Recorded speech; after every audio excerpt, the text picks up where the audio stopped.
देखा इसमें outstanding salary at the end 2500। क्या मतलब है सर इसका? आउटस्टैंडिंग वर्ड का मीनिंग सकते हैं सर आप पेमेंट पेंडिंग। आउटस्टैंडिंग वर्ड का मीनिंग है कि पेमेंट पेंडिंग है, मतलब हमने अपने एम्प्लॉय को सैलरी मार्च की अभी तक नहीं दी और साल खत्म हो गया, सर पैसे दे या ना दे। चैप्टर 4 एक्चुअल कॉन्सेप्ट में हमें ये सिखाया कि जिस महीने का खर्चा है आपको उसी महीने रिकॉर्ड करना होगा, भले आपने पेमेंट करी हो या ना करी। सैलरी में आपका एक्सपेंस तो हो गया है सर,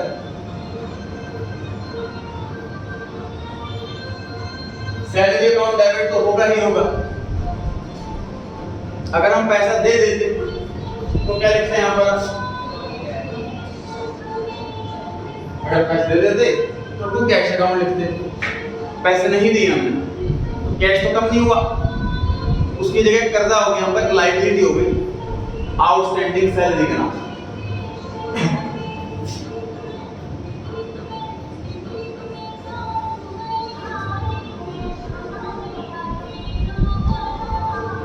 इसका आंसर हुआ sir salary account debit to outstanding salary account. अब ये पॉइंट हमने सैलरी से समझ लिया। अब एग्जाम में इंटरेस्ट आ जाए कि इंटरेस्ट आउटस्टैंडिंग है तो क्या आंसर होगा? Interest account debit to outstanding interest. Exam में कमीशन आ जाए, commission account debit to outstanding commission. Exam में रेंट आ जाए, rent account debit to outstanding rent. Easy, बिल्कुल नोट करते रहे साथ साथ।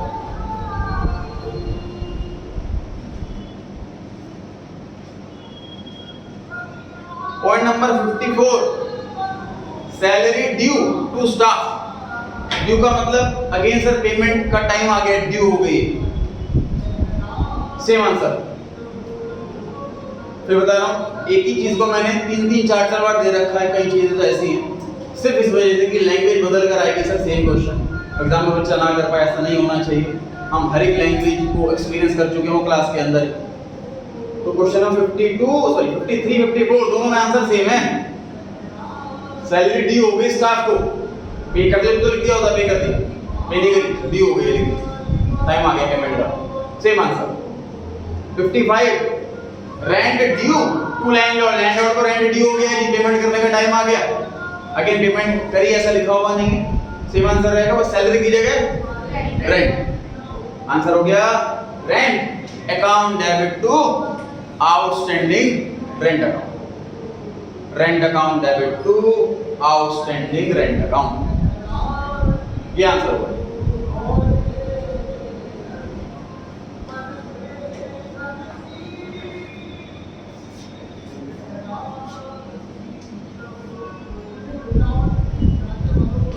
आगे देखिए क्या लिखा हुआ है। अगले क्वेश्चन से पहले कुछ कॉन्सेप्ट समझाया हुआ है, देखिए क्या। Separate legal entity. सेपरेट मतलब अलग, लीगल मतलब लीगली कानून के हिसाब से, एंटिटी मतलब एक अलग आइडेंटिटी, एक अलग पहचान, एक अलग एंटरप्राइज। टाइप्स ऑफ बिजनेस लिखे हुए हैं 3 प्रोप्राइटरशिप, पार्टनरशिप और कंपनी। प्रोप्राइटरशिप जहां पे सिंगल ओनर हो, पार्टनरशिप जहां पे मिनिमम 2 मैक्सिमम 50 इतने ओनर हो, और कंपनी इसमें कितना ही ओनर हो सकते हैं। तो बिजनेस 3 टाइप से होता है। तीनों के केस में क्या आंसर है? अकाउंट्स के हिसाब से लिखा होगा तीनों में यस, लॉ के हिसाब से सिर्फ कंपनी में लिखा हुआ है यस, और इनकम टैक्स एक्ट 1961 इसके हिसाब से सिर्फ प्रोप्राइटरशिप में लिखा हुआ है नो, बाकी सब में यस। क्या मतलब है देखिए इसका। सर अकाउंट्स में हमें सिखाया जाता है कि बिजनेस अलग है, बिजनेस ओनर अलग है, चाहे किसी भी टाइप का बिजनेस, चाहे प्रोप्राइटरशिप हो, चाहे पार्टनरशिप हो, चाहे कंपनी। इसलिए अकाउंट्स के हिसाब से तीनों में यस, तीनों टाइप ऑफ बिजनेस में अकाउंट बिजनेस सेपरेट है। अगला लिखा हुआ है जी लॉ। लॉ की आइज में कानून के हिसाब से सिर्फ कंपनी ही ऐसा बिजनेस है जो ओनर से अलग होता है। मतलब सर राम एक दुकान चला रहा है, राम स्टोर, उसका सामान यूज करके किसी कस्टमर को दिक्कत हो गई तो केस राम स्टोर पर नहीं होगा, राम पर होगा। कानून के हिसाब से राम स्टोर कोई लीगली पर्सन है ही नहीं। राम स्टोर लीगली कोई पर्सन है ही नहीं लॉ के हिसाब से। और दूसरे के एग्जांपल पार्टनरशिप पे आते हैं। तो राम और श्याम मिलाकर के एक स्टोर चला रहे हैं, राम एंड श्याम स्टोर के नाम से। उसका प्रोडक्ट यूज करके किसी को कुछ हो गया, अगेन दुकान पर केस नहीं होगा, राम और श्याम दोनों पर केस होगा। पार्टनरशिप लीगली कोई पर्सन है ही नहीं कानून के हिसाब से। तीसरा एग्जांपल कंपनी पर आते हैं, जैसे कि रिलायंस। सर रिलायंस का प्रोडक्ट यूज करने के बाद किसी को कुछ हो गया तो मुकेश अंबानी पे केस नहीं होगा। मैंने रिलायंस के शेयर ले रखे हैं, मुझ पर केस नहीं होगा, रिलायंस कंपनी पर केस होगा, क्योंकि कंपनी लीगली एक सेपरेट पर्सन है कानून के आगे। क्लियर हो गई जी बात? अब ऑब्वियसली कंपनी को तो जेल नहीं हो सकती, कंपनी में पेनल्टी लगाई जाएगी, जिसको मिसहैपनिंग हुई है उसे कॉम्पेंसेशन कंपनी के पैसों से किया जाएगा, और जिसकी गलती है वो फाइंड आउट किया जाएगा। अगर जेल की बात है तो उस पर्सन को जेल होगी, इसकी गलती थी। ठीक है, ये कानून के हिसाब से होगा। तीसरा पॉइंट, इनकम टैक्स एक्ट के हिसाब से। इनकम टैक्स एक्ट में टोटल 7 लोगों की लिस्ट दे रखी है। उसमें ये बोला हुआ है कि पूरे इंडिया में सिर्फ इन 7 लोगों को ही टैक्स देना है और किसी को टैक्स नहीं देना। उसमें पार्टनरशिप है, उसमें कंपनी है, उसमें प्रोप्राइटरशिप नहीं। 7 लोगों की लंबी लिस्ट हमें याद नहीं करनी, हमारे कोर्स के अंदर नहीं है। मतलब इनकम टैक्स एक्ट के हिसाब से कंपनी पे इनकम टैक्स लगता है प्रेजेंटली 30% का टैक्स रेट। अगर कंपनी में 1 करोड़ रुपए का प्रॉफिट हुआ तो उन्हें 30 लाख रुपए टैक्स देना। पार्टनरशिप पे भी 30% का टैक्स, 1 करोड़ रुपए की इनकम हुई 30 लाख रुपए टैक्स देना। प्रोप्राइटरशिप उन 7 लोगों में है ही नहीं, प्रोप्राइटरशिप पे टैक्स लगता ही नहीं। तो सर ये तो अजीब बात है, मतलब प्रोप्राइटरशिप वाला बिजनेस बोल लो और 1 रुपया टैक्स नहीं देना। तो प्रोप्राइटरशिप में होता क्या है? अगेन सर राम एक दुकान चला रहा, राम स्टोर प्रोप्राइटरशिप है, यहाँ 10 लाख का प्रॉफिट हुआ तो राम पे इनकम टैक्स लगाया जाएगा, राम स्टोर पर नहीं। राम की 10 लाख रुपए का प्रॉफिट की इनकम ये काउंट करेंगे, इसकी और कोई इनकम है, मान लो एफडी पे इंटरेस्ट मिल रहा है, शेयर्स बेच के भी प्रॉफिट हुआ है, लॉटरी जीत गया वो पैसा मिला है, तो इसकी अदर इनकम सबको जोड़ने के बाद फिर से टैक्स दिया जाए। तो गवर्नमेंट ऐसा नहीं टैक्स छोड़ रही है अपना, बस गवर्नमेंट ऐसे बोल रही है इसको टैक्स नहीं देना, इसको टैक्स देना। ये लीगली को पर्सन है ही नहीं। क्या देखो लॉ में ना कि वर्डिंग पे चलना होता है, एक वर्डिंग पर, एक वर्ड में मान लो किसी पर्सन का नाम नहीं लिखा होगा तो फिर वो टैक्स नहीं देगा, इसका नाम लिखा वही टैक्स देगा, लेकिन वर्ड पे ध्यान देना होगा। प्रोप्राइटरशिप नहीं लिखा होगा इनकम टैक्स एक्ट में, प्रोप्राइटरशिप को टैक्स नहीं देना, इंडिविजुअल्स को टैक्स देना होगा, मतलब इंडिविजुअल मतलब इंसान, मेल फीमेल, उनको टैक्स देना होगा। ठीक बात है? अच्छा, अब ये तो कॉन्सेप्ट वाली बात है। अब क्वेश्चन में सर क्या यूज है इसका, क्यों सुनाई जा रही है बात इनकम टैक्स की? हम सर हम अकाउंटेंट बैठे होंगे राम स्टोर के अंदर, 10 लाख रुपए का प्रॉफिट है और उसमें सपोज 3 लाख रुपए टैक्स बनता है, 3 लाख हमको तो टैक्स देना ही नहीं है, प्रोप्राइटरशिप का टैक्स लगता ही नहीं है, टैक्स तो इसको देना अपनी जेब से। समझ आ रही है बात? अगेन प्रोप्राइटर सर कहां से पैसा लाएगा, दुकान से पैसा निकालेगा। तो हमें प्रोप्राइटर कह रहा है कि भाई मुझे इनकम टैक्स भरना है, पैसा लेके जा रहा हूं, तो ड्राइंग सही हमारे लिए, क्योंकि सब पर्सनल एक्सपेंस हुआ ना, इनकम टैक्स हमें देना नहीं था प्रोप्राइटरशिप को। समझ आ रही है बात? तो इनकम टैक्स पेड क्वेश्चन में लिखा हो तो हम ड्राइंग्स वर्ड लिखेंगे। ड्राइंग्स वर्ड कब लिखा जाता है सर? जब दुकान से पैसा घर जा रहा हो, दुकान से पैसा घर जा रहा है। Point number 56, paid income tax 4000।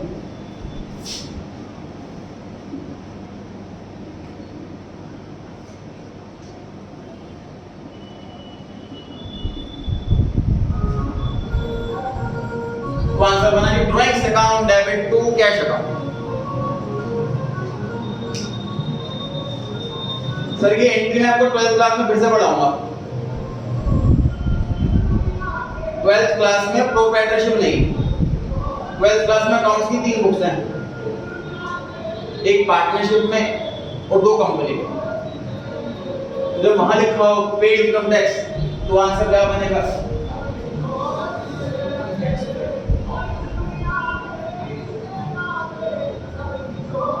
तो ये आंसर बनेगा 12th क्लास में, क्योंकि पार्टनरशिप पर टैक्स लगता है, बिजनेस का ही एक्सपेंस है, कंपनी पे भी टैक्स लगता है, बिजनेस का ही एक्सपेंस है। समझ आ रही है बात? तो कई बार आंसर बदल जाते हैं जगह के हिसाब से।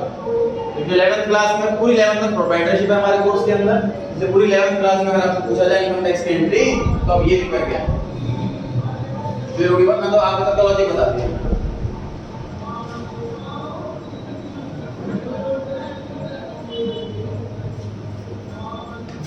Point 57, amount transferred to FD। Sir मैंने अपने पैसों से FD कर दी, तो बताइए FD पांचों में से क्या हुआ? बताइए, एसेट हुआ, खुद का पैसा है, आई ओन दैट अमाउंट। यहां पर भी ओन बढ़ा के वो एसेट हो जाती है।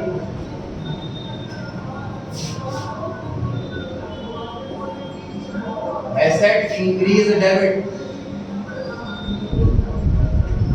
अब देखिए होता क्या है, जनरली होता क्या है, एफडी में जनरली ऐसा नहीं होता कि हम कैश घर से बैंक में जमा करके आते हैं। होता क्या है कि मेरे क्लाइंट से पैसे आ गए मेरे अकाउंट के अंदर, अब मैं चाहता हूं कि वो पैसा जुट गया मेरे पर अकाउंट में आ गया, तो वो खर्च ना हो, मैं निकाल लूँ ना उसको, अकाउंट में पड़ा रहेगा तो मैं खर्च कर लूंगा। ये साइकोलॉजी होती है। दूसरे बिजनेसमैन क्या सोचता है, उस पैसे की मैं तुरंत एफडी करता हूँ 10 साल की। मैंने अमाउंट बैंक से एफडी अकाउंट में ट्रांसफर कर दिया, ऑनलाइन से एक सेकंड में एफडी हो जाती है ऐप से, तो मैंने अमाउंट ट्रांसफर कर दिया एफडी, तो बैंक बैलेंस कम हुआ ना मेरा। समझ आ रही है बात? तो बैंक में 10 लाख रुपए थे, मैंने 6 लाख की एफडी कर दी, तो बैंक बैलेंस 6 लाख से कम हो गया, और 6 लाख की एफडी बन गई। तो एफडी नाम की एसेट बढ़ गई और बैंक नाम की एसेट कम हो गई, बैंक नाम की एसेट कम हो गई। इसलिए आंसर हुआ fixed deposit account debit to bank. ये अमाउंट ट्रांसफर्ड, ये लैंग्वेज बता रही है कि हमने बैंक से पैसा ट्रांसफर करा है। क्लाइंट के पास से हमारे पास कैश आया थे। हां जी, अगर हमारे पास कैसा लिखा होगा तो सबसे आंसर करेंगे। कैश अकाउंट, क्लाइंट से कैश आया तो वो सेपरेट ट्रांजैक्शन होगी ना दोस्तों। इस क्वेश्चन में ऐसा कहीं नहीं लिखा कि कहीं से पैसा आया, तो मैं आपको बैकग्राउंड स्टोरी समझा रहा हूं समझाने के लिए कि प्रैक्टिकली पैसा आता है तब एफडी करते हैं, तो कहीं नहीं लिखा हुआ ना। पैसा आने की सेपरेट ट्रांजैक्शन होती है, उसका आईडी आपको अलग से। अब बुक शेयर कर ले साथ में।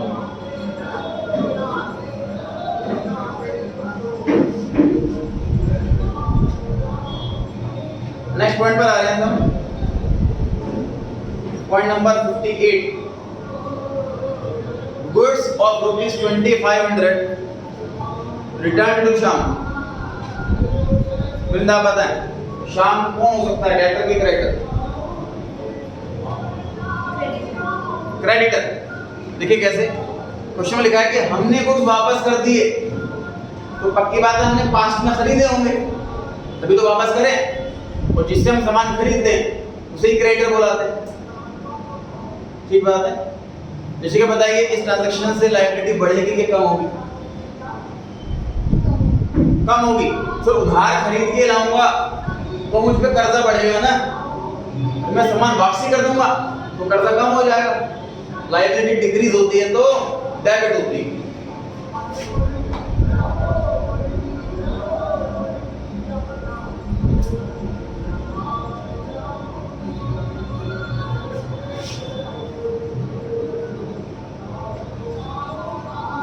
Shyam creditor, liability decrease debit, इसीलिए श्याम डेबिट हुआ। गुड्स खरीदेंगे तो परचेज अकाउंट डेबिट करेंगे, गुड्स वापसी करेंगे तो परचेज अकाउंट क्रेडिट। क्या पढ़ा था हमने? जब भी गुड्स जाए तो परचेज अकाउंट क्रेडिट, उसकी तो एक्सेप्शन थी सेल और परचेज रिटर्न। इस क्वेश्चन में परचेज रिटर्न हो रही है, गुड्स वापसी कर रहे हैं, इसलिए परचेज रिटर्न अकाउंट क्रेडिट हो रहा है।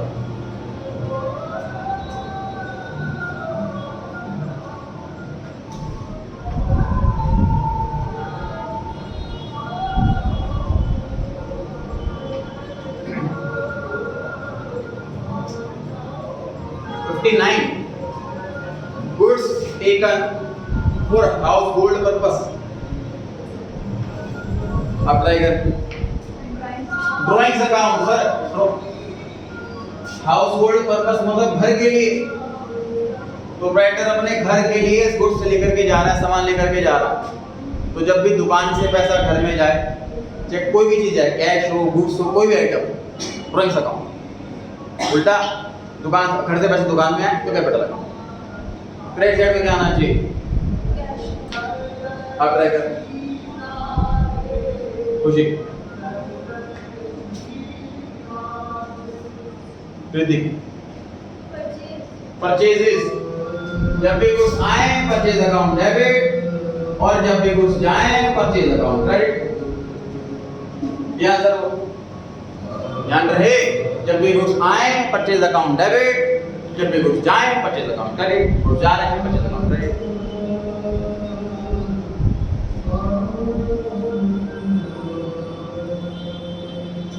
सिक्सटी पॉइंट नंबर पढ़े जी।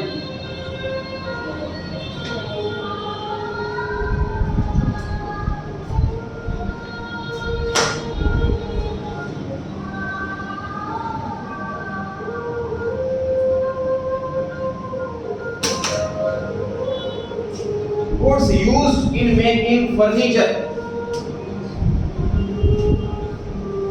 सर हमारी दुकान जो है वो लकड़ी की है, टिम्बर की है। जैसे हम बेंगलुरु रोड पर टिम्बर मार्केट है और दूसरी दुकान लकड़ी की, तो हम लकड़ी बेचते हैं, सामने वाला उसका बेड बना है, अलमारी बना, जो मर्जी बना।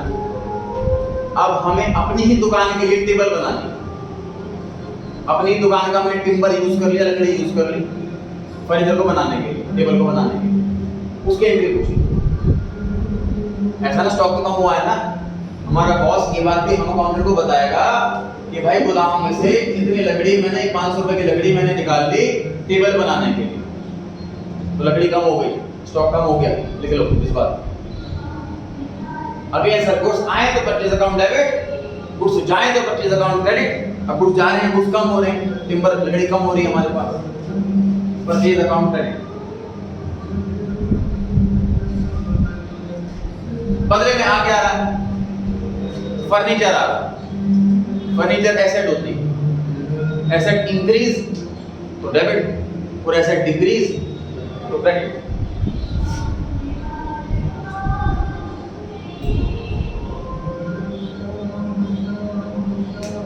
कोई डाउट लग रहा है अभी तो कुछ नहीं। Furniture account debit to purchase account, furniture नाम की एसेट बढ़ गई है और जब भी जाए परचेज अकाउंट क्रेडिट।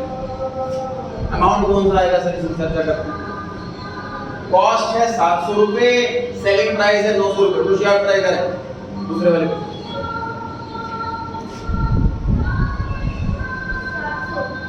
700 रुपए करेक्ट है जी।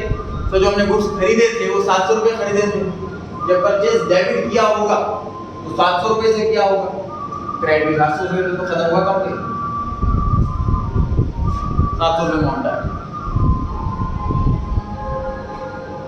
61 Educate commence business with cash 50,000 and check 60,000।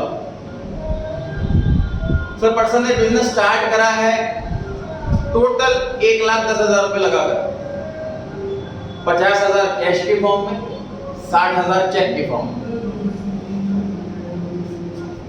तो बिजनेस में कैश नाम की एसेट बढ़ रही है, बैंक का नाम की एसेट बढ़ रही है और कैपिटल बढ़ रही है। तो तीन चीजें कैसे आ गई? तो देखिए जी पॉइंट नंबर 61 से स्टार्ट हो रहा है ये सिस्टम, यहां से देख लीजिए। सर आपको फर्स्ट एंट्री कराने से पहले क्या पढ़ाया गया था कि हर ट्रांजैक्शन के दो एस्पेक्ट होते हैं, डेबिट और क्रेडिट। गलत पढ़ाया। एक ट्रांजैक्शन के कितने भी एस्पेक्ट हो सकते हैं, 3, 4, 10, 50। एग्जैक्ट रूल क्या है? एग्जैक्ट रूल ये है कि टोटल जितना डेबिट टोटल उतना क्रेडिट। स्टार्टिंग में कुछ चीजें गलत ही पढ़ाई जाती हैं हमें, क्योंकि अगर पहले एंट्री के टाइम पे पढ़ा दिया जाता कि 3, 4 भी हो सकते हैं, तो हर एंट्री में तीसरा ढूंढते, वो 2 पॉइंट भी क्लियर नहीं होते।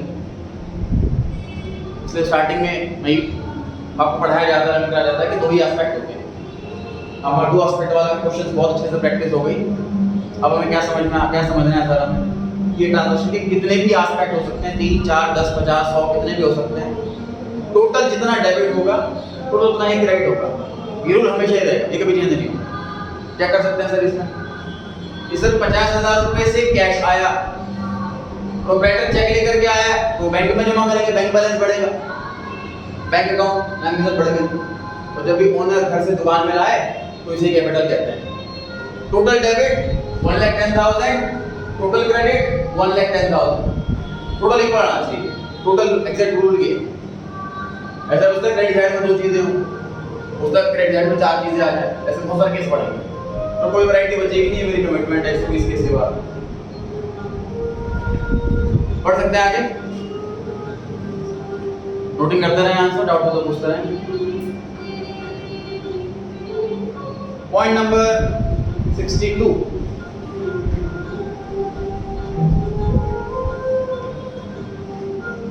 कस्टमर दुकान पर आया, हमने सामान बेच दिया, 7,000 रुपए मिल गए, 7,000 में से 3,500 तुरंत बैंक में जमा कर। तो हमारा ऑफिस का कैश एक्चुअल में कितना बढ़ा? 3,500। हमारा बैंक बैलेंस कितना बढ़ा? 3,500। और हमारी सेल कितनी हुई? कैश नाम की एसेट बढ़ी 3,500 से आधे पैसे से, बैंक नाम की एसेट बढ़ी 3,500 से आधे पैसे से, सेल मतलब रेवेन्यू इंक्रीज तो क्रेडिट, इसलिए सेल्स अकाउंट क्रेडिट हो रहा है पूरे 7,000।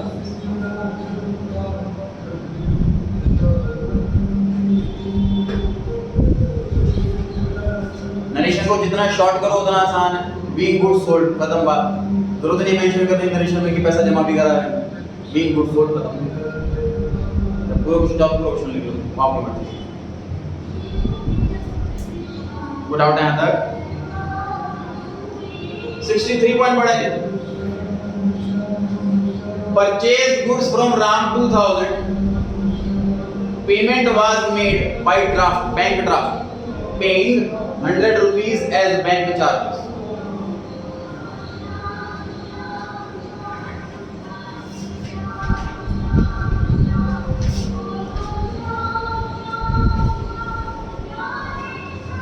ये कई नाम से आ सकता है, मैंने सारे नाम दे रखे हैं ग्रीन कलर से, चेक कर सकते हैं आप।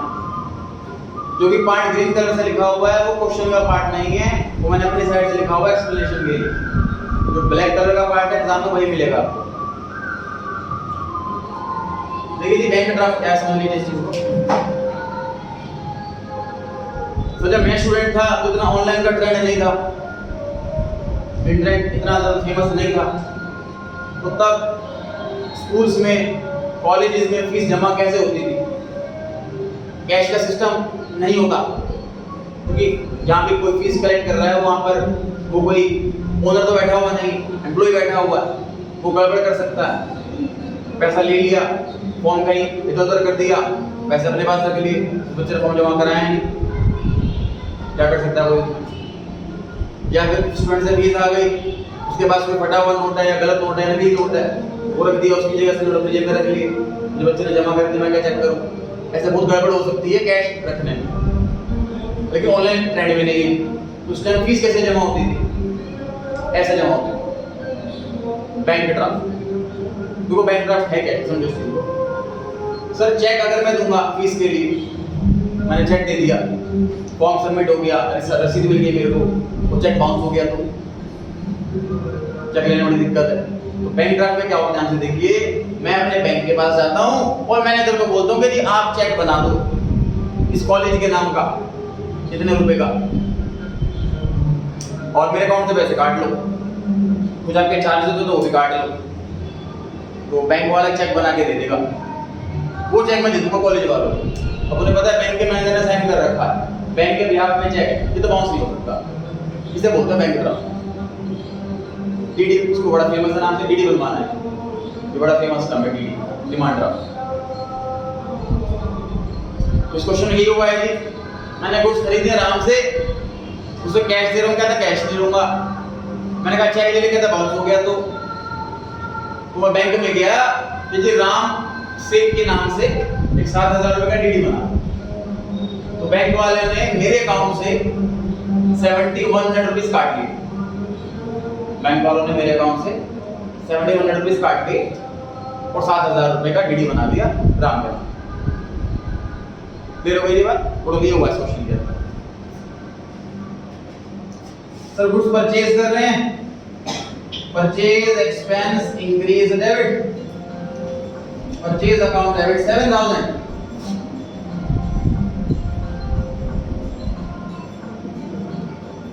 बैंक चार्जेस अकाउंट डेबिट 100 रुपए, चार्जेस एक्सपेंस है।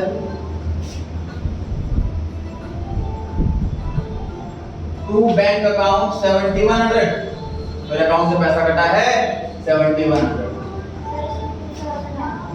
अच्छा अमाउंट कितना है? 2000 है।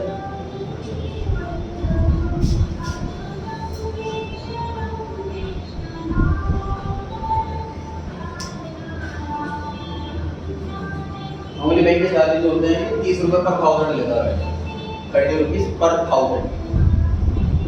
10,000 को 10 30 into 10, 1 लाख तो 30 into 100, इस हिसाब से।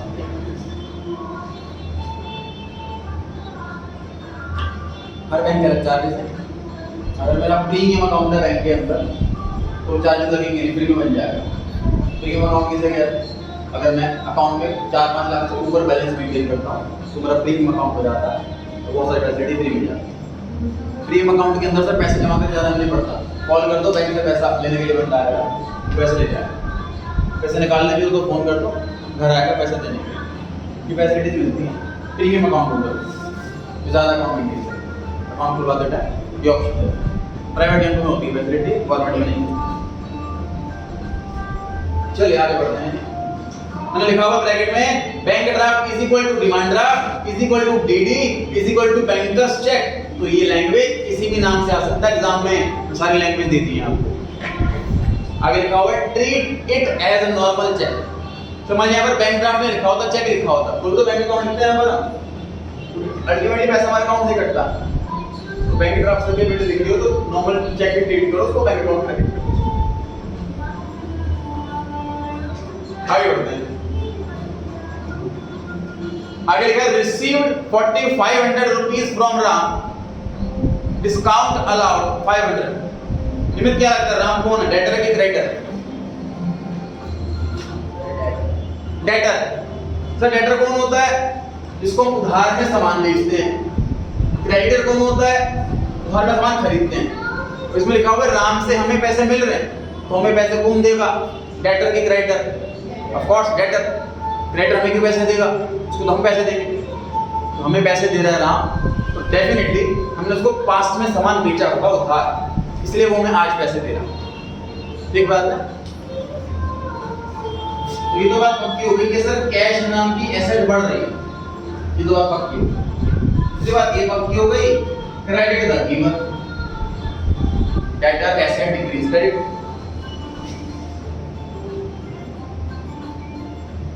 अब ट्राई करें, मुझे बताएं कि डिस्काउंट हमें मिल रहा है कि डिस्काउंट हम दे रहे हैं?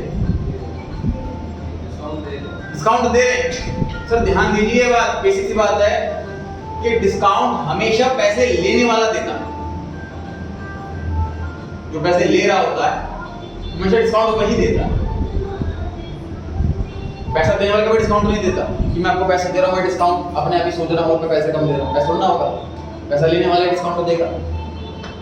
तो रिदम डिस्काउंट हमारे लिए एक्सपेंस हुआ कि इनकम हुई?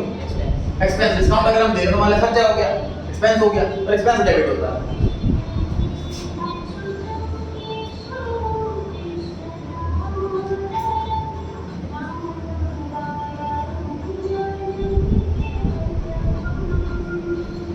Discount allowed account debit.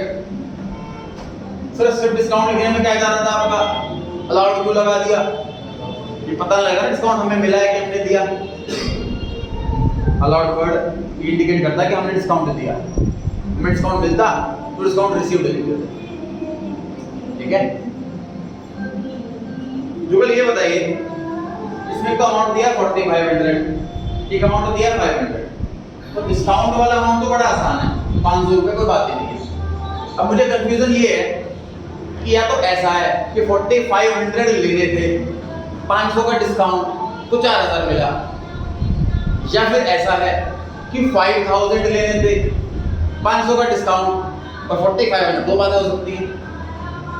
ठीक बात है। तो आपको क्या लगा कि टोटल पैसा 5000 लेना था, टोटल पैसा 4500 लेना, 5000 लेना था। कैसे पता लग रहा है? देखिए क्योंकि लिखा हुआ है रिसीव्ड 4500, मतलब हाथ में पैसा आया 4500, कैश आया है 4500। 500 रुपए डिस्काउंट दे दिया तो भी हाथ में कैश आ रहा है 4500। इसका मतलब टोटल 5000 रुपए ले लेंगे। इसमें कंफ्यूजन होती है एग्जाम में, टेस्ट में, बच्चों की ध्यान रखना।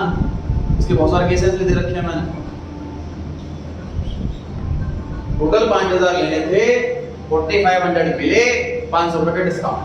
कैसे पता लगा? रिसीव्ड क्या लिखा है 4500। मान लीजिए ऐसा लिखा होता कि गुड्स बेचे 4500 के और 500 का डिस्काउंट, तो उसका मतलब कैश मिला 4000। तब ये होता। पढ़ेंगे, बहुत सारे केस करेंगे इसके। तो इसका रिलेशन क्या लिखेंगे? B goods cash received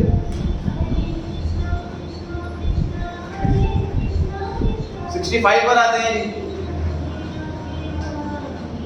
received from Hari 900 rupees in full settlement of his account of 1000। Aditya Hari कौन है? लेटर की ग्रेटर।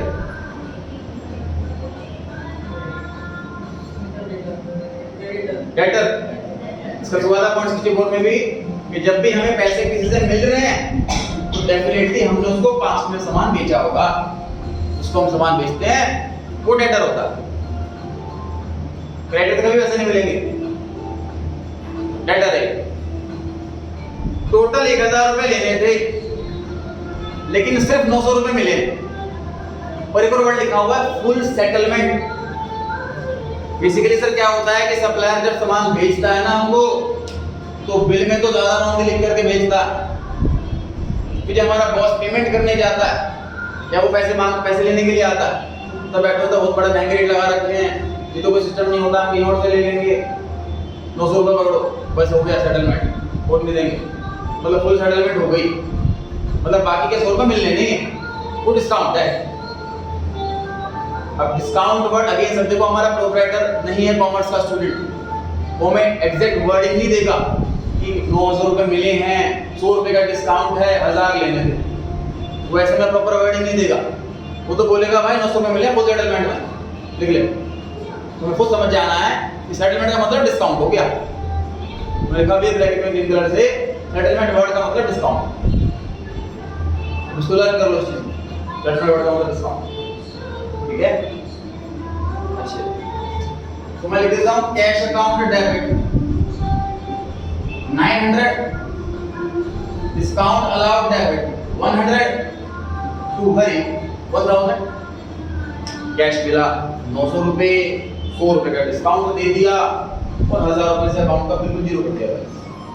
जब हमने पास में सामान बेचा होगा तो 1000 में बेचा होगा, उस 1000 से डेबिट किया होगा, अब 1000 से क्रेडिट कर रहे हैं तब इसका बैलेंस जीरो हो जाए। डाउट है कोई?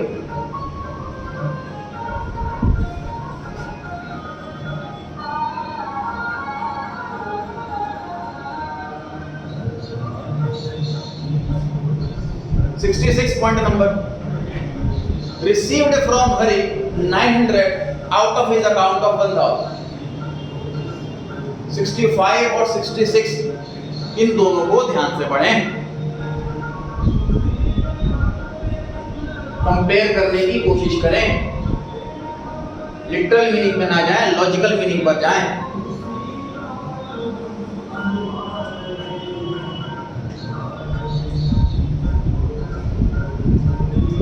तनिष्क टाइगर इसका क्या आंसर होना चाहिए 66 वाले का?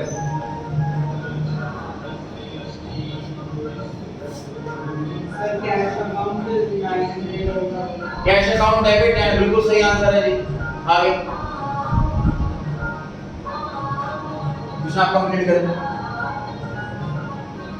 कैश अकाउंट डेबिट 900 आगे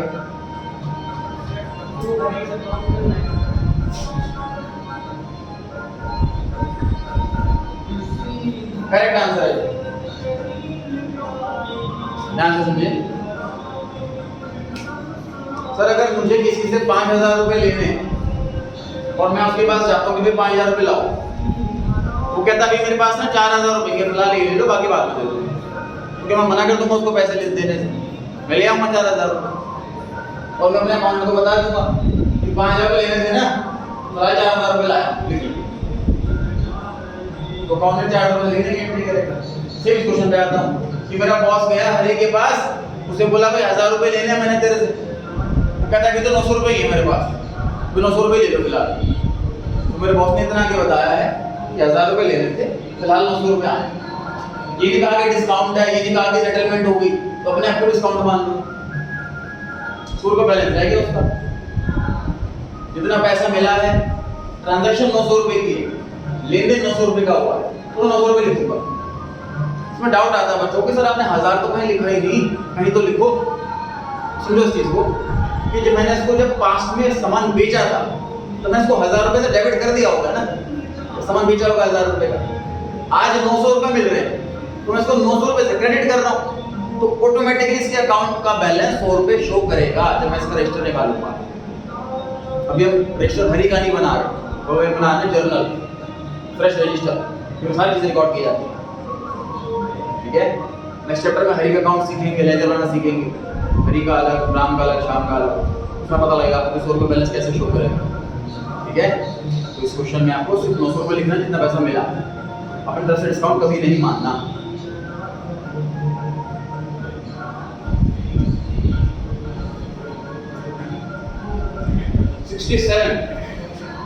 Sold goods to Ram 4500, discount allowed 500.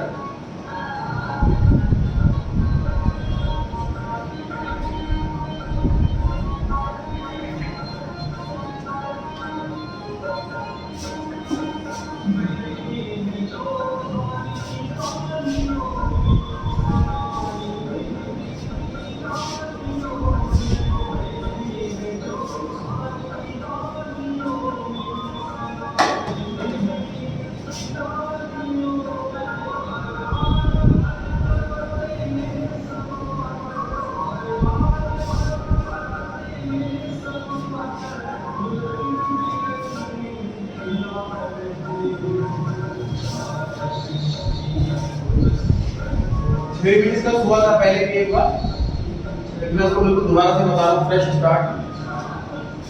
इसका काम पड़ेगा क्वेश्चन। डिस्काउंट मैंने लिखा है सर, तीन टाइप्स के होते हैं, तीनों को अलग तरीके से रिकॉर्ड किया जाता है, इसलिए हमें तीनों का मीनिंग समझना है। थ्योरी पर्पस से नहीं समझ रहे हैं, एंट्री में हमसे गलती हो सकती है अगर हमको नहीं समझा तो। पहला डिस्काउंट है सर ट्रेड डिस्काउंट, इसे क्वांटिटी डिस्काउंट भी कहते हैं, इसे बल्क डिस्काउंट भी कहते हैं। ये ऐसा डिस्काउंट है जो ज्यादा क्वांटिटी लेने पर मिलता है। कोई भी चीज परचेज करने जाएंगे आप शॉप पर, वो कहेंगे 10 रुपए की, आप कहेंगे तो 10 पैकेट 2 पैकेट ले लूंगा, एक पूरा दर्जन ले लूंगा, तो कुछ ना कुछ अमाउंट आपके लिए रिड्यूस कर देगा। ऐसे डिस्काउंट को हम ट्रेड डिस्काउंट कहते हैं, या क्वांटिटी डिस्काउंट कहते हैं, या बल्क डिस्काउंट कहते हैं। ऐसे वाले डिस्काउंट को हम कहीं पर भी रिकॉर्ड नहीं करते, उसकी बजाय हम जो सामान खरीद करके लाए हैं उसे घटा करके लिखते हैं। एग्जांपल कि 10 रुपए का मार्कर है सर, मैं शॉपकीपर के पास गया, 10 रुपए का बोला उसने, मैंने कहा मैं 100 मार्कर लूंगा, अब पता कितने का लगाएगा, उसने कहा मैं 9 रुपए का लगा लूंगा। तो मैं अपने ऐसा नहीं लिखूंगा कि 10 रुपए का मार्कर लाया, 1 रुपए का डिस्काउंट, ऐसा नहीं लिखूंगा, मैं लिखूंगा मार्कर लाया 9 रुपए का। समझ आ रही है बात? कि हम ये वाले डिस्काउंट को कहीं रिकॉर्ड नहीं करते। बेसिकली मेरे हमारे अकाउंट में रूल है कि कॉस्ट पे रिकॉर्ड करते हैं चीजों को, मुझे तो कॉस्ट 9 रुपए पड़ी, इसीलिए। सेम चीज दुकानदार के लिए भी, दुकानदार ने 10 वाला मार्कर 9 में बेचा है, तो वो ऐसे नहीं लिखेगा कि मार्कर बेचा 10 रुपए वाला और 1 रुपए का डिस्काउंट दिया, नहीं, वो लिखेगा मार्कर बेचा 9 रुपए। समझ आ रही है बात? नो रिकॉर्डिंग,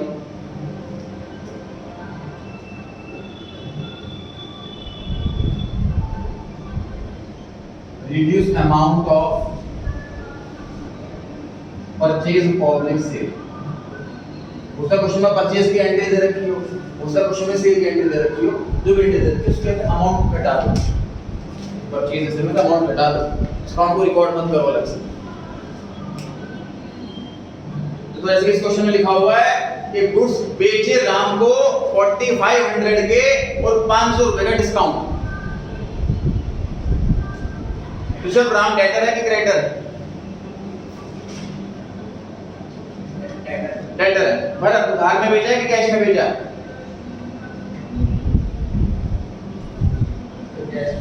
उधार में। क्वेश्चन में अगर कुछ ना लिखा हो कि पैसा आया कि नहीं आया, तो ऐसे में क्या करते हैं, नाम ढूंढते हैं। नाम दिख जाए तो उधार, नाम ना दिखे तो कैश। नाम लिखा है इसके अंदर तो उधार। वृंदा इनके ट्राई करें। 67.93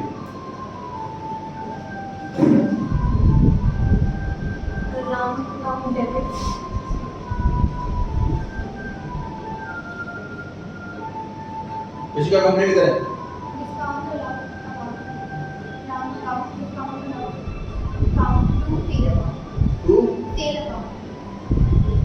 राजी, ये जो डिस्काउंट है इस क्वेश्चन में, ये कौन सा वाला डिस्काउंट है? डिस्काउंट की क्या डिस्काउंट? Trade discount. परचेज या सेल के टाइम जो डिस्काउंट होता है उसे हम ट्रेड डिस्काउंट कहते हैं। जो discount at the time of purchase और सेल हो, ऐसे डिस्काउंट को ट्रेड डिस्काउंट कहते हैं। ऐसे डिस्काउंट को रिकॉर्ड ही नहीं करते, इसलिए ये वाले एंट्री बनेंगे। डिस्काउंट अलाउड लिखेंगे ही नहीं। ध्यान में अमाउंट बताएं।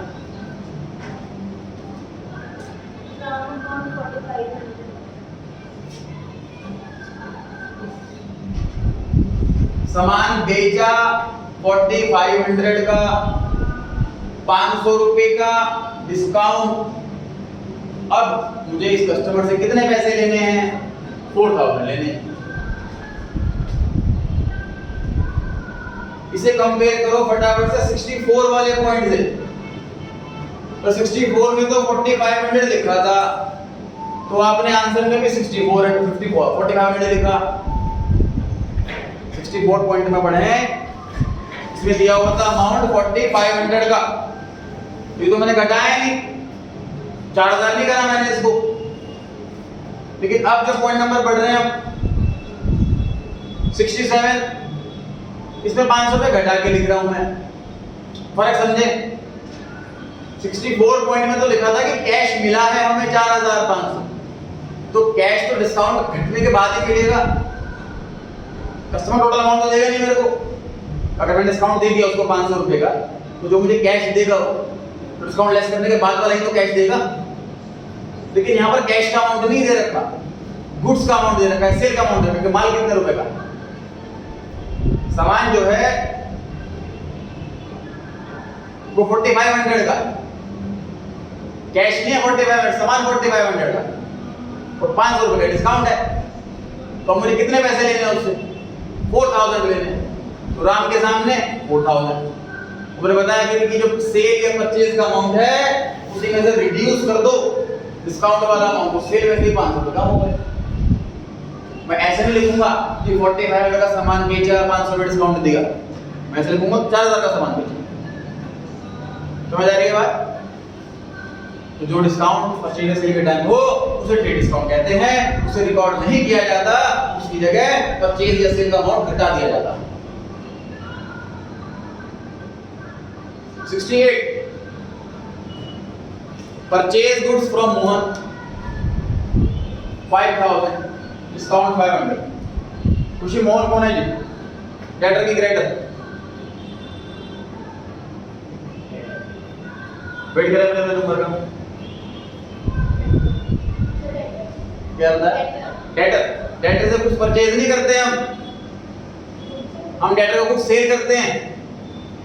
यहाँ पे लिखा हुआ है कि हमने मोहन से गुड्स परचेज करे, तो क्रेडिटर हुआ ना, वो क्रेडिटर हुआ जो हमारा सप्लायर होता है। तो मोहन डेटर नहीं है, क्रेडिटर है। ध्यान रहेगा? अच्छा, परचेज के टाइम वाला डिस्काउंट है, इसका मतलब ये ट्रेड डिस्काउंट है। क्योंकि आपने बताना है डेबिट साइड में क्या लिखा जाए।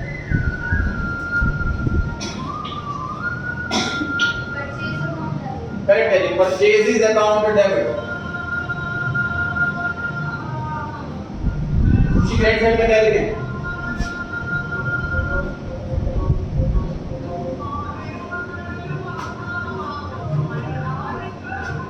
लिमिट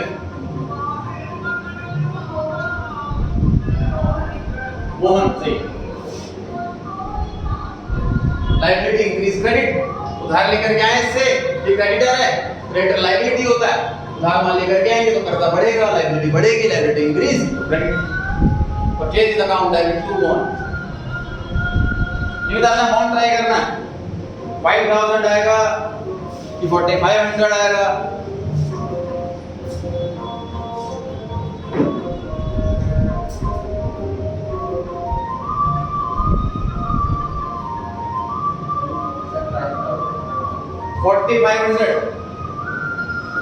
जो लॉजिक पिछले क्वेश्चन में था वही लॉजिक इसमें। इस सामान खरीद के लाया हूं 5000 रुपए का और 500 रुपए डिस्काउंट है, तो मैं अपनी बुक्स में कैसे लिखूंगा कि सामान लेकर के आऊं 4500। तो कोई आप मॉल से टी शर्ट खरीद के ला रहे हो 1000 रुपए की, 20% ऑफ लगा हुआ है वहां पर, अब घर पे आके यही बताओगे मैं टी शर्ट 800 में लेकर के आया। ठीक है, अपने बुक्स में अगर आप एक्सपेंस लिखते भी हो, अपना खर्चा कहीं रिकॉर्ड नहीं करते हो, वहाँ पे 800 रुपये लिखो। ऐसा नहीं लिखोगे कि खर्चा 1000 का हुआ, 200 रुपये की इनकम होगी, डिस्काउंट मिल गया, ऐसे नहीं। ठीक है, ध्यान रहे, चाहे परचेज कर रहे हो आप या सेल कर रहे हो, डिस्काउंट का अमाउंट घटा दो उसमें से, फिर लिखो। ध्यान रहेगा? डाउट है कोई यहाँ तक? आगे बढ़ते हैं। दूसरा डिस्काउंट है कैश डिस्काउंट। ये डिस्काउंट दिया जाता है अर्ली पेमेंट पे। हमने पढ़ा है सब बिजनेस मैक्सिमम उधार में चलता है। बिजनेस फर्स्ट कहाँ जाता है?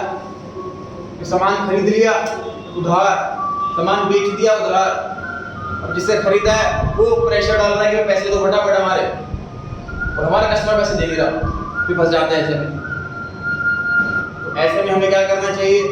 अपने कस्टमर को थोड़ा सा हम डिस्काउंट का लालच दें कि आप जल्दी पैसे दे दोगे तो आपको डिस्काउंट मिल जाएगा।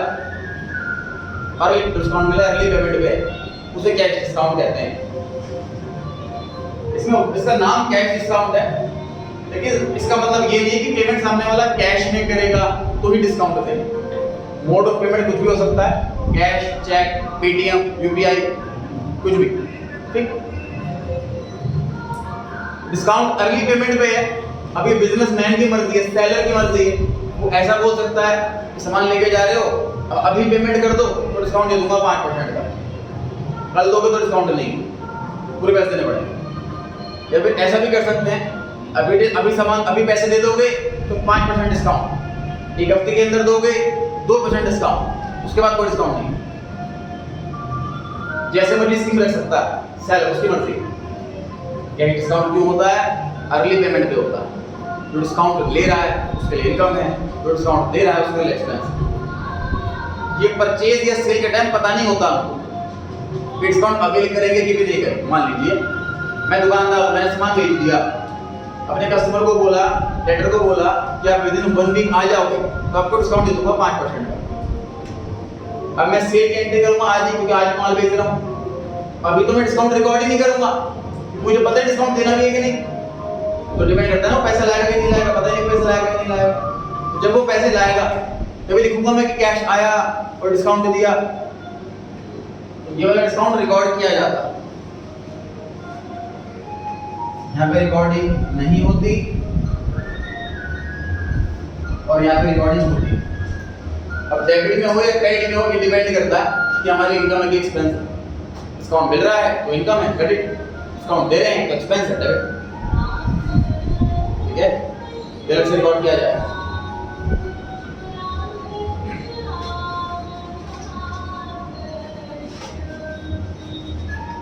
पॉइंट नंबर पढ़ रहे हैं जी हम 69।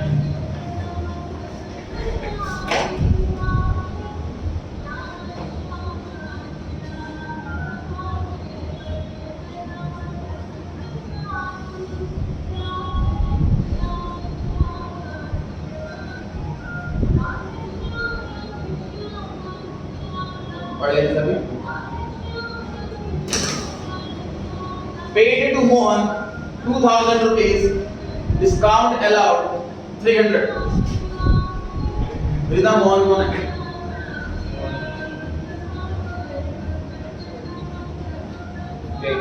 क्रेडिटर।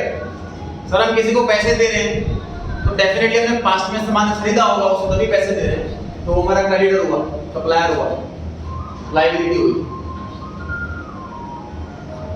ये जो डिस्काउंट है, जो ये ट्रेड डिस्काउंट है कि कैश डिस्काउंट? कैश डिस्काउंट है।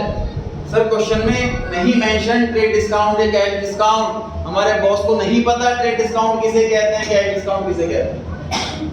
वो तो डिस्काउंट वर्ड बोलेगा हमको।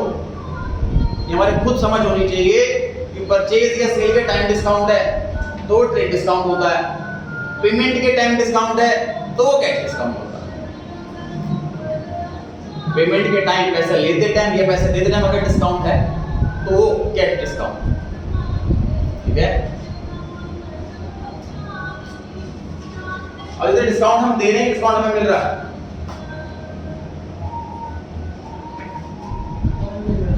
डिस्काउंट हमें मिल रहा है। सर हमेशा पेमेंट देने वाले को डिस्काउंट मिलता और हमेशा पैसे लेने वाला डिस्काउंट देता, ठीक है। डिस्काउंट हमें मिल रहा है। डेबिट करें, डेबिट में क्या करना ट्राई करें? सर मोहन अकाउंट बिल्कुल सही है, मोहन अकाउंट।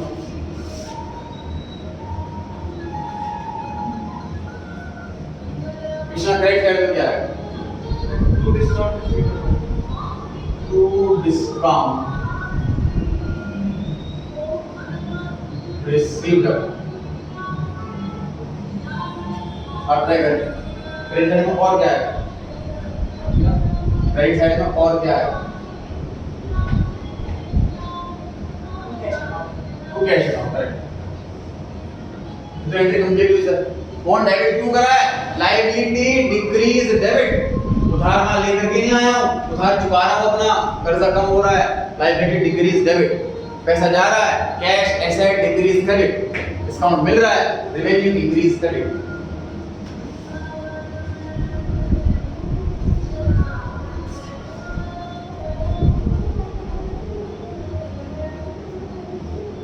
अब सभी लोग ध्यान से पढ़ लीजिए क्वेश्चन के अंदर और दिमाग लगाइए।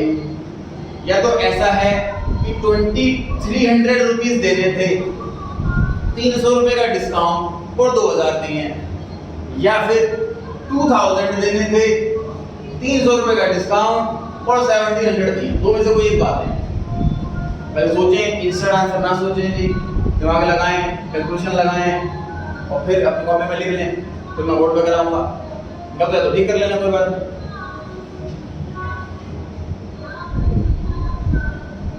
ऋषभ आपने बताना है कैश के सामने कितना लिखना? 1700 कि 2000 कि 2300? 2000 करेक्ट है जी, बिल्कुल। सर साफ साफ तो लिखा हुआ है पेड 2000, 2000 रुपए दिए, साफ साफ लिखा हुआ है 2000 रुपए दिए, पे करें 2000 और 300 रुपए का डिस्काउंट मिला है। इसका मतलब हमें टोटल 2300 देने थे। मतलब कभी कभी तो माइनस करना होता है, कभी कभी माइनस नहीं करना होता है। कैसे याद करें सर, कैसे लर्न करें सर? रिसीव्ड या पेड वाला अमाउंट हमेशा आफ्टर डिस्काउंट होगा।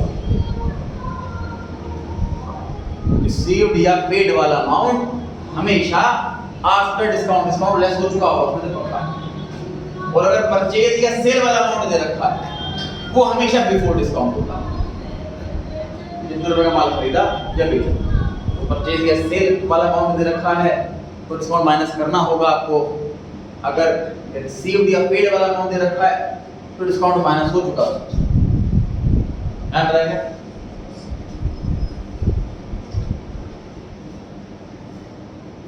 सेवेंटी पॉइंट पर आते हैं।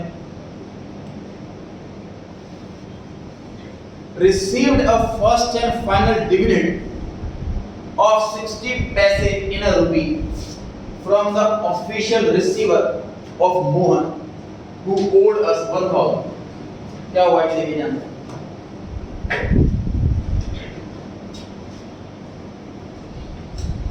सर मोहन जो है ये हमारा डेटर है, मैंने इसको सामान बेचा 1000 रुपए का, और पैसे लेने का टाइम आ गया तो मैं पैसे लेने के लिए आया इसके पास, ये अपने ऑफिस में नहीं मिला, इसकी जगह कोर्ट से एक बंदा मिला जिसको ऑफिशियल रिसीवर कहते हैं, जिसे लिक्विडेटर कहते हैं।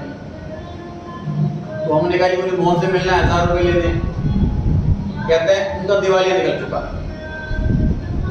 इसे टेक्निकल टर्म में इंसॉल्वेंट कहते हैं, क्योंकि सारी प्रॉपर्टी नीलाम हो गई है, उन पे कर्जे बहुत बढ़ गए थे, चेक बाउंस हो रहे थे, इसलिए कोर्ट से उनकी सारी प्रॉपर्टी जब्त कर ली गई है। तो अब प्रॉपर्टी जब्त होने के बाद नीलामी होगी, सारी चीजें बिकेंगी, उसके बाद जो पैसा मिलेगा उसके बाद तय किया जाएगा किसको कितना पैसा मिलेगा।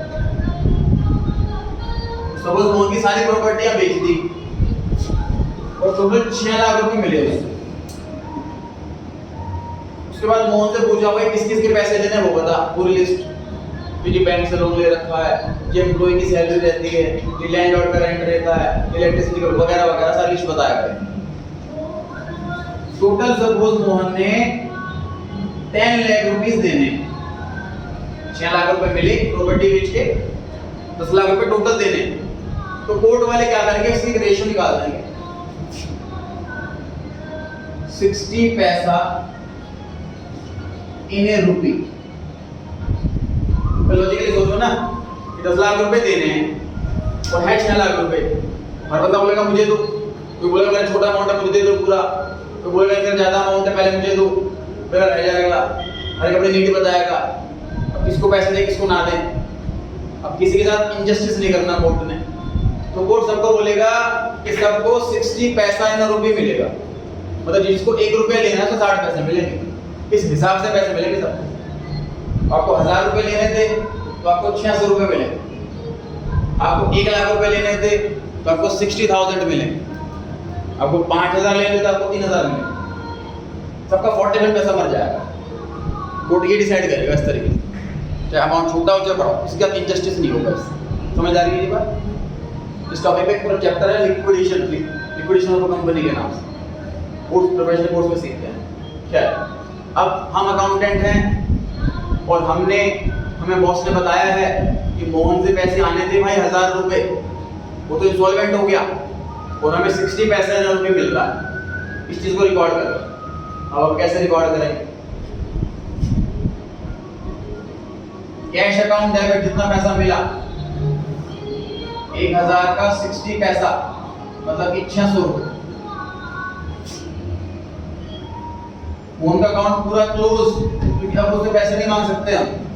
जब कोर्ट बीच में आ गया, कोर्ट ने फैसला कर लिया इतना पैसा मिलेगा, अब उससे पैसा नहीं मांग सकते, उसके पास हम नहीं जा सकते लीगली, 400 रुपये वापस दे हमारे, अब लीगली वो फ्री है। 400 रुपये हमारे मर गए, पैसे मरने को ही हम बैड डेट्स के नाम से रिकॉर्ड करते हैं। बैड डेट्स अकाउंट डेबिट 400 रुपये, तो टू मोहन 1000 रुपये टोटल पेमेंट जितनी आनी थी उससे उसका अकाउंट बिल्कुल जीरो कर दिया अपने बुक्स में। कैश अकाउंट डेबिट 600 रुपये, ये अमाउंट कैसे है हमें कैलकुलेशन पूरी दिखाई है। 1000 रुपये को मैंने 60 पैसे से मल्टीप्लाई करा, उसका क्वेश्चन में 70 पैसा दे, उसका क्वेश्चन में 80 पैसा लिख के आओ, उसका अकॉर्डिंग मल्टीप्लाई कर देना, और जितना पैसा नहीं मिला मर गया वो बैलेंसिंग भी कर। 1000 में से 600 मिले, 400 नहीं मिले, तो नहीं मिला वो बैठ।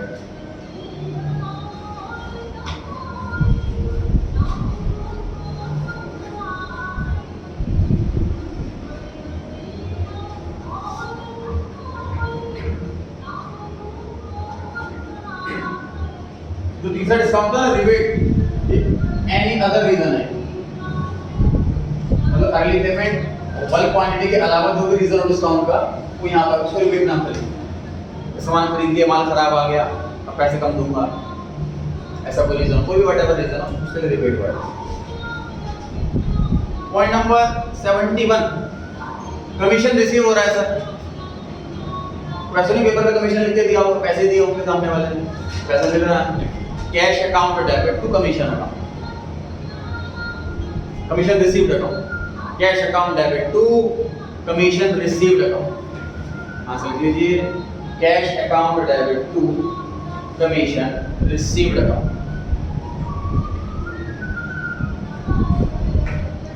72, 74 तक करेंगे जी बस। 72 पर आ गए। Received commission from Vijay 2000।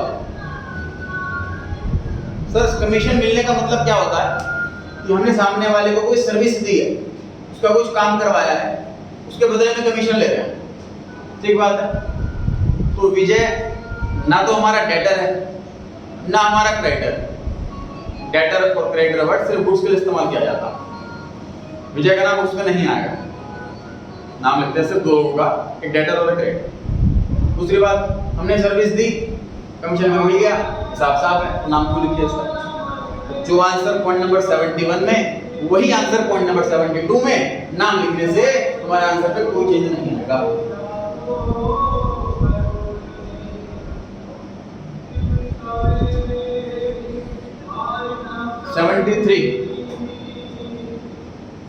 Received commission in advance 2000।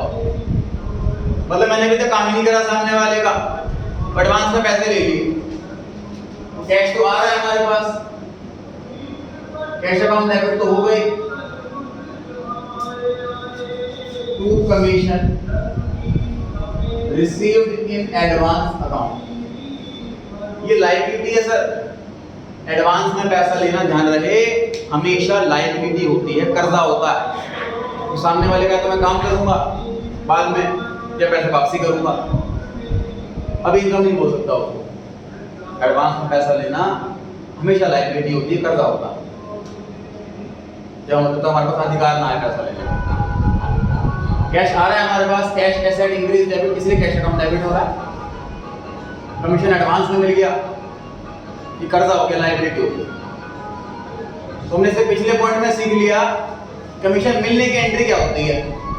Cash account debit to cash receive, sorry cash account debit to commission receive. इस वाले पॉइंट में हमने सीख लिया कि एडवांस में कमीशन मिल जाए तो एंट्री क्या होती है, cash account debit to commission received in advance account. अब नेक्स्ट पॉइंट के अंदर दोनों है। नेक्स्ट पॉइंट में लिखा है जी टोटल 6000 रुपए कमीशन मिला है, जिसमें से 2000 रुपए एडवांस। अभी आप लोगों को खुद ट्राई करके कॉपी में चेक करानी है। छुट्टी हो चुकी है मेरी साइड से, आप लोग लेट कर रहे हैं, खुद से कॉपी में करें, चेक कराएं और कर लें।